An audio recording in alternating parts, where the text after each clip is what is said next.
Oiê! Eu quero começar dizendo que só porque são os livros da minha vida, os meus livros favoritos, isso não quer dizer que todos são livros extraordinários. Pra mim, eles foram. Como eu disse no meu último vídeo dos lidos de 2024, o que torna um livro pra mim favorito é o quanto eu posso me conectar com o personagem e o que aquela história causa em mim e como foi toda a experiência da leitura daquele livro. Então, essa lista foi baseada nesse pensamento. Os livros favoritos da minha vida. Essa lista vai começar com nada mais nada menos com A Vida Invisível, de Ed La Rue. Se você me conhece, já devo ter falado desse livro pelo menos 10 vezes pra você.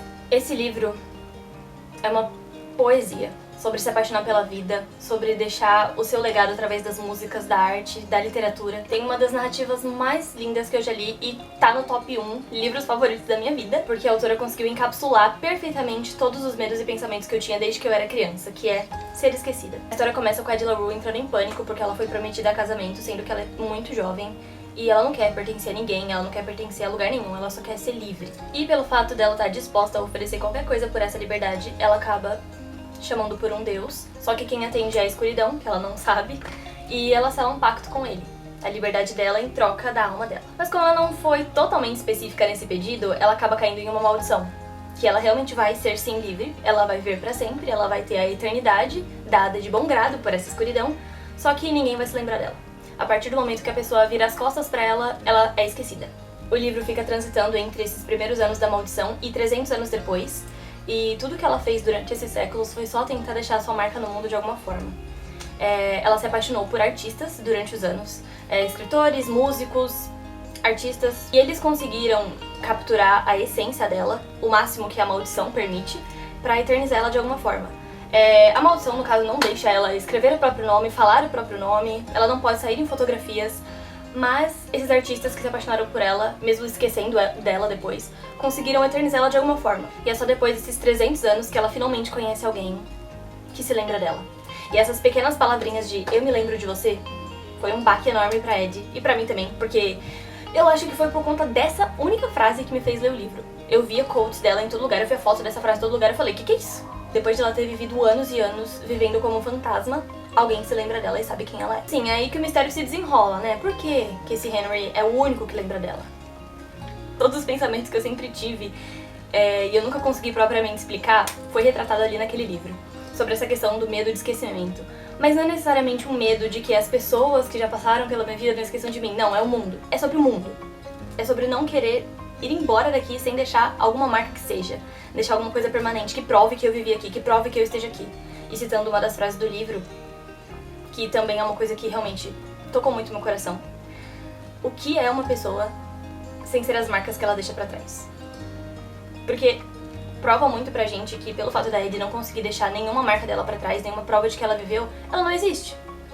Tecnicamente ela não existe. Porque não existe nada que comprove que ela tá ali, que ela esteve ali durante todos esses 300 anos. Então o que você é sem as marcas que você deixa pra trás? E é muito capaz que até o final da minha vida eu não consiga realmente criar uma coisa permanente que prove que eu estive aqui, mas pelo menos eu consegui entender com esse livro. E sobre os artistas que se apaixonaram por ela, mesmo tendo se esquecido dela, eu não vou explicar como funciona essa dinâmica, porque eu acho que é meio que uma magia de você descobrir junto com o livro, mas a forma que eles conseguiram de alguma forma, ela conseguiu de alguma forma plantar uma ideia na cabeça deles e fazendo com que eles criassem algum pedaço de arte, de música, de literatura pra eternizá-la de alguma forma, é uma coisa muito mágica e muito linda.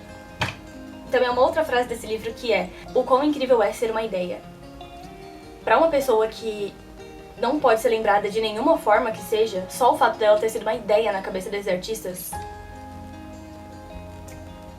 eu quero essa frase na minha lápide. Eu quero ser enterrada com essa frase na minha lápide. O segundo livro dessa lista, eu já falei bastante sobre ele, eu sempre falo bastante sobre ele. Eu tenho ele até tatuado no meu corpo, então assim, não é surpresa pra ninguém. Pessoas normais. Eu vou resumir um pouquinho ele antes de começar a tagarelar incansavelmente sobre o quanto ele significa pra mim. A gente acompanha a Marianne e o Connell. A Marianne é toda reclusa, solitária, e o Connell é a estrela do time de futebol da escola. Por mais que eles se conheçam, porque a mãe do Connell trabalha como faxineira na casa da Marianne, na escola eles fingem que não se conhecem. E por conta disso a relação deles se inicia como um segredo e se estende durante os anos com as idas e vindas que eles têm. Tem muitas passagens de tempo durante o livro. Essas idas e vindas é ocasionada por conta da falta de comunicação, mas principalmente por conta da diferença de classe social entre os dois. Tem muitas opiniões distintas sobre esse livro, mas acho que a principal coisa que todo mundo fala é que exatamente não tem um plot. Mas é exatamente por isso. São só pessoas normais, vivendo suas vidas mundanas e tendo problemas comuns. Eu vou defender esse livro pra sempre, até o final. E eu vou aqui dizer pela milésima vez, na minha humilde opinião, se você nunca teve nenhum tipo de conexão como esses dois personagens têm, ou se você pelo menos não tem a mente aberta pra entender a conexão que eles têm, esse livro talvez não seja pra você. Obviamente, a falta de comunicação entre eles me irritava muito. Eu ficava lendo e torcendo, é só vocês conversarem, é só você abrir a boca e falar, sabe? Mas o problema, infelizmente, é muito mais profundo do que isso. E eu acho que a Sally Rooney, ela é muito perspicaz, ela é muito cirúrgica porque ela coloca pautas sociais de uma forma meio mascarada ali com romance, que a gente não percebe muito bem. Mas depois, se a gente parar e olhar entre as linhas ali, um dos principais motivos que teve essa discrepância entre eles foi a diferença de classe social. Eles têm um acolhimento e uma compreensão entre os dois que, não sei, é só muito único. E eu amo acompanhar os monólogos internos da Marianne, sobre ela se sentir desconectada com a própria vida, sobre os pensamentos autodestrutivos que ela tem, que são reflexos de todos os traumas que ela passou. E também de ver todo o desespero do Connell de procurar incansavelmente o seu lugar no mundo, de um lugar que ele pertença, depois de que ele percebeu que tudo que ele achava que ele sabia sobre ele mesmo não era verdade. Então depois que ele sai da escola, ele fica completamente sem um norte. E eu acredito que toda pessoa que esteja perdida na casa dos 20, que esteja tendo um pouco da crise dos 20, precisa ler algum livro da Sally Rooney, se você se sente conectado com esse tipo de escrita. E esse é o meu livro favorito pelo simples fato de eu me sentir vista enquanto eu lia esse livro. E eu consegui entender tanto o lado do Connell quanto da Marianne durante toda a jornada do livro e principalmente na decisão final que eles tomam no livro, que eu amei muito o final. Eu gostei muito do final, eu gosto muito de finais desse jeito. E simplesmente é meu livro favorito e eu tô com ele até o fim. E ninguém entende eles como eu. Esse aqui é o meu mais novo, atual livro favorito, que é A Canção de Aquiles.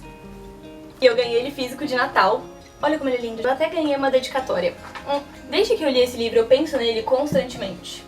Basicamente, A Canção de Aquiles é uma releitura de Ilíada, mostrando a história do Patroclo e do Aquiles. Depois que Patroclo foi exilado do reino dele, ele passa a viver com o príncipe Aquiles. Eles são extremamente opostos. O Aquiles é muito endeusado, obviamente não um semideus. É lindo, muito bonito, ele é extraordinário. E ele já tem todo o futuro trilhado por conta de uma profecia. E o Patroclo é o Patroclo. Mas mesmo com todas essas diferenças, esse mini abismo entre eles, eles criam uma conexão muito bonita e genuína. E simplesmente é muito doce, porque eles crescem juntos. É muito bonito ficar acompanhando eles crescendo juntos e o sentimento deles crescendo junto com eles, pra eles entenderem o que é aquele sentimento. É uma relação tão genuína, tão poética, é muito poético a forma que o Patroclo falava sobre o Aquiles, a forma que ele define todo o sentimento por ele, toda a relação deles. É uma das coisas que mais me tocou nesse livro foi essa escrita, a forma que é descrito essa relação deles, esse sentimento, o jeito que ele adora o Aquiles. Simplesmente... é lindo, simplesmente é lindo. Mas aí essa festa vira um enterro. O conto do Aquiles e do Patroclo se passa durante a Guerra de Troia. Então, a partir do momento que essa guerra se inicia, é só depressão. Daí pra frente é só pra trás. É aí que o Aquiles precisa cumprir aquela profecia, foi traçada pra ele desde sempre, e é aí que ele vai cumprir o destino dele. E o Patroclo, movido pelo amor lindo e poético que ele sente pelo Aquiles, ele acompanha o seu amado nessa guerra. Mesmo sendo um conto famoso da mitologia grega, eu não vou dar muitos detalhes, porque vai que alguém não sabe quando vai ler. Eu quero que você tenha o baque que eu tive lendo. E essa foi uma das escritas mais poéticas que eu já li nos últimos tempos. A Madeleine, ela tem um dom com essas palavras. Ela brinca com as palavras de um jeito muito bonito. É lindo. Às vezes eu tinha que parar, eu lia a frase, eu parava, eu respirava fundo, porque, meu Deus, ela tem um poder, ela tem um dom. E o final estraçalhou meu coração, porque eu fiquei soluçando de chorar. Ai, não quero nem lembrar. É simplesmente épico, lindo, triste e irreversivelmente marcante. Esse livro tá assim, ó, enraizado em mim desde que eu terminei de ler ele. Eu não paro de pensar nele. E eu nunca vou me esquecer tudo que eu senti enquanto eu li esse livro. Então, assim, realmente, ele merece muito estar nessa lista. O próximo livro é As Vantagens de Ser Invisível. O livro que eu me senti atrasada por perceber que realmente era muito bom, porque eu não li quando todo mundo leu. Mas eu fiquei muito feliz de ter lido esse livro ano passado, porque eu me senti extremamente acolhida por ele. A gente acompanha o Charlie através das cartas que ele manda pra um remetente misterioso. E a gente conhece ele através dessas cartas, mas a gente só conhece o que ele permite que a gente conheça. Mas eu acho que é o suficiente pra gente ir entendendo o personagem e conseguir enxergar e perceber uma luta constante que ele tem entre viver a vida e fugir dela. De querer experienciar o primeiro amor, amizades e experiências que ele nunca teve, mas também a necessidade de só se encolher e se esconder no quarto dele, ouvindo as músicas dele e à procura de uma música que se faça sentir infinito, que é o que ele sempre disse. Vou fazer um adendo aqui. Quando eu li o livro e percebi que a música do túnel, a famosa música icônica do túnel das Vantagens de Ser Invisível, poderia ter sido Landslide do Fleetwood Mac.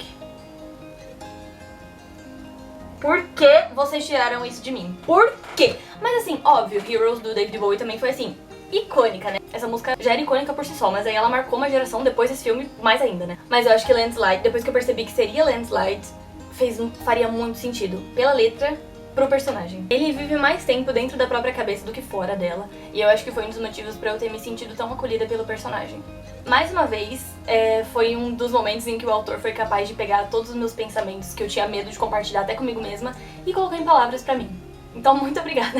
Eu me arrisco a dizer que esse foi um dos livros que eu mais me conectei com o personagem, só pelo fato de eu ter feito muitas anotações nas páginas. Eu gosto muito de anotar meus livros, mas esse foi um livro que as minhas anotações foram diferentes, porque eu sentia que eu tava conversando com o personagem de tanto que... sei, a gente se encontrou, a gente se entendeu e assim, ó, me senti assim durante esse livro. Então todas as anotações que eu fiz foram muito pessoais nesse livro e... não me importa o que digam, Alice no País das Maravilhas não é exclusivamente um livro infantil. Todos os diálogos nesse livro me faziam começar a ter uma reflexão nova sobre quem eu sou, qual é o meu lugar no mundo, o que eu quero fazer, o que essas pessoas ao meu redor significam pra mim. Depois que eu li uma análise psicológica desse livro, eu percebi que os personagens significam muito mais do que eles aparentam ser. E isso fez eu me encantar ainda mais com essa história. E olhar pra ela com um olhar diferente. Eu tenho acho que umas 3 edições desse livro, e a cada vez que eu lia a edição nova, eu lia de uma forma diferente. Porque eu percebia coisas diferentes, refletia de uma forma diferente e absorvia aquilo de uma forma diferente. Parece que todas as falas do livro, todos os diálogos do livro têm uma ambiguidade, assim. O primeiro é o que a gente consegue ver, diálogo explícito que tá ali na página. Mas o segundo sentido eu acho que é um significado um pouco mais filosófico que tá escondido nas entrelinhas do livro. E os meus favoritos são os diálogos com o gato. E eu não vou dizer o nome dele aqui porque infelizmente eu nunca aprendi a pronunciar. O gato risonho da Alice. Eu acho que principalmente quando a Alice pergunta onde é a saída do País das Maravilhas e o gato pergunta, depende, pra onde que você quer ir? Faz você pensar, não faz? Pelo menos me faz. O que torna Alice no País das Maravilhas um dos meus livros favoritos, eu acho que foram as reflexões que trouxeram pra mim depois que eu li ele, depois de adulta. Eu tenho uma missão de vida que é basicamente cada vez cavar mais fundo pra descobrir quem eu sou, o que eu tô fazendo aqui, quem eu quero ser, o que faz sentido pra mim, o que não faz. E eu acho que de alguma forma mínima esse livro conseguiu arrancar um pouquinho disso de mim. E me lembrou bastante também quando eu li O Mundo de Sofia, quando eu era jovem, que é uma introdução à filosofia também, de uma forma infantil, mas que de alguma forma mexe com você, mexe bastante com você. Até pra uma escrita meio infantil, uma introdução à filosofia é muita informação. Eu lembro que eu tinha que ler um capítulo e dar uma pausa de um tempinho pra absorver direito. Alice no País das Maravilhas não foi tanto assim, porque é uma bem mais leve, mas teve um efeito parecido. Eu simplesmente amo Alice no País das Maravilhas. O próximo livro da minha lista, eu não tenho ele físico porque ele é muito caro. Se eu não me engano, eu acho que ele nem tem traduzido, mas é Thirst Venom, da Penelope Douglas. Olha, eu nem acredito que esse livro entrou pra essa lista, mas eu tenho meus motivos. Eu não posso negar que ele teve um papel muito importante pra mim na época que eu li. É um dark romance sáfico, basicamente um bully romance. Eu nunca achei que eu fosse gostar de um livro com esse plot. Mas como eu já comentei, eu avalio o livro através do que ele me faz sentir. Eu vou ser sincera com vocês, eu vou dizer que eu não lembro exatamente do plot, eu não lembro de tudo que acontece, mas eu vou tentar resumir aqui com o básico que eu lembro. Enemies to Lovers. Acompanhamos a Clay Collins e a Liv Jagger. Clay é a típica patricinha que namora a estrela do futebol da escola. E a Liv Jagger, se eu não me engano, ela é uma das únicas assumidas da escola, se não a única lésbica assumida da escola.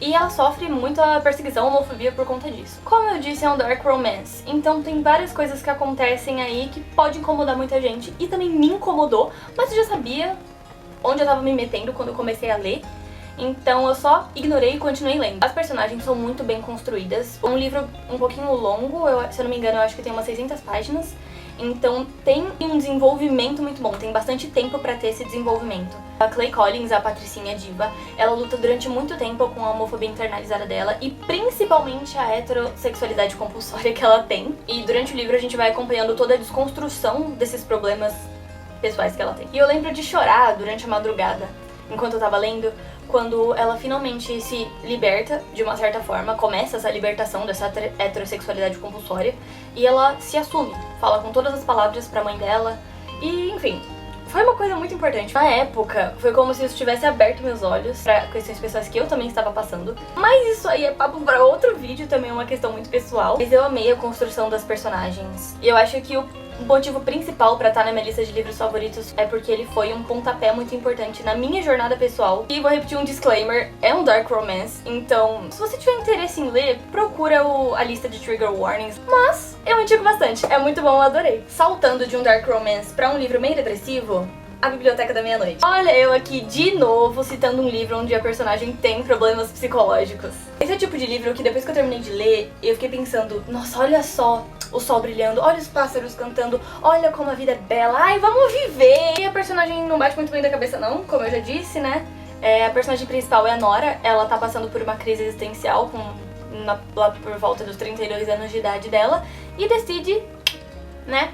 Mas ao invés de ela realmente morrer, ela vai parar na Biblioteca da Meia-Noite, que é repleta de estantes com livros contendo todas as possíveis vidas que ela poderia ter vivido se ela tivesse feito escolhas diferentes. E nisso ela tem a chance de entrar em cada um deles e experienciar essas possíveis vidas, esses possíveis ICs. E nisso ela vai passando de livro em livro, de vida em vida, à procura de alguma que ela se sinta feliz e realizada, e uma vida que seja suficiente pra ela se sentir feliz. A cada vida nova que ela vai vivendo, traz pra gente reflexões sobre sucesso, carreira, família, amigos, amor e principalmente a felicidade, que é o principal que ela tá procurando. E também a incessável necessidade de procurar o nosso lugar no mundo, o nosso rumo na vida. Eu adorei acompanhar ela na jornada de ver todas essas vidas com coisas extraordinárias que ela poderia possivelmente caracterizar como uma possível felicidade, que ela se sentiria completa com isso, mas no final ela acabou achando a felicidade numa simplicidade tão bonita. Eu amei. Esses aqui são os principais livros favoritos da minha vida. Eu não coloquei nessa lista outros que são de saga ou de trilogia, porque não sei porquê. Por exemplo, eu terminei de ler a trilogia de Bright Falls e eu me encantei com esse livro. São comédias românticas sáficas que não necessariamente têm um drama extremo ou que a pauta principal é a aceitação, ou a homofobia, ou a heterossexualidade compulsória, e eu tava procurando muito por isso. Eu lembro que eu falei bastante sobre isso no meu último vídeo de lidos de 2024, e essa trilogia de Bright Falls foi um abraço quentinho no meu coração. Foi incrível ler esses livros, e eu achei que, além da autora ter trago essa coisa divertida, ela também colocou pautas muito importantes. Meu favorito foi Astrid Parker Não Falha, pelo fato dela ter precisado meio que dar um 360 na vida dela, com um pleno 30 e poucos anos de idade, por se descobrir uma mulher queer e mudar de carreira e se desfazer da relação tóxica com a mãe dela. E assim, são assuntos muito importantes para serem tratados e a autora consegue fazer isso não de uma forma pesada, não fica maçante, não fica, meu Deus, ai que livro dramático. Não, é um livro muito legal de comédia romântica sáfica e que tem assuntos importantes a serem tratados. E foi um dos primeiros livros que eu li onde as personagens não são tão jovens, todas elas, como eu falei, elas estão na casa dos 30, então foi muito diferente ver a resolução dos problemas, como elas resolvem, como elas se comunicam de uma forma muito mais fácil e clara por elas já serem mais velhas, então tem uma inteligência emocional um pouquinho maior do que os outros livros que eu tava acostumada a ler. Então eu amei muito essa trilogia e eu acho que a Astrid Parker entrou nos meus top livros favoritos, mas eu ainda não tenho certeza. Por exemplo, Estilhaça-me, que é a minha saga favorita, e tem um deles que é o meu top livros favoritos, mas assim, eu não lembro qual que é, porque quando eu li todos, eu li tudo de uma vez, então eles meio que se mesclaram em um só e eu não lembro qual título é o que é o meu favorito. Mas nesse livro específico, acontece uma coisa, é assim, toda a construção do relacionamento dos personagens principais, ele se desenvolve aqui nesse livro, e tipo assim, é mostrado, ó, na verdade a história deles é isso aqui. Não sei, tem um 360 e o plot da relação deles é muito. Eu realmente não posso falar porque é o plot principal dessa saga, então, né? Mas também tá no meu top livros favoritos. Eu amo a escrita da autora, porque ela transborda metáforas e eu amo escritas assim. Eu sou apaixonada. E também, que eu já comentei bastante no meu último vídeo, que é Powerless, que atualmente é o meu livro de fantasia favorito, e também por conta da escrita, por conta de como o personagem principal, que é o Kai, fala da Paige, que também é a principal. A forma que ele fala sobre ela é tão poética, tão linda, ele é tão devoto a ela, sendo que ele é um príncipe e ela é uma ninguém, mas a escrita me conquista muito e todo o universo de Powerless eu amei, eu fiquei obcecada, fissurada. Então, esses são livros que também são muito meus favoritos, que eu amo muito, que eu poderia falar sobre eles por horas, mas eu decidi não colocar na minha lista especificamente. Mas esses aqui são os meus livros favoritos da vida. Espero que vocês tenham gostado de me ouvir tagarelando mais uma vez sobre meus livros. E não esqueçam de comprar qualquer coisa pelo meu link da Amazon e seguir o meu grupo de promoções no WhatsApp.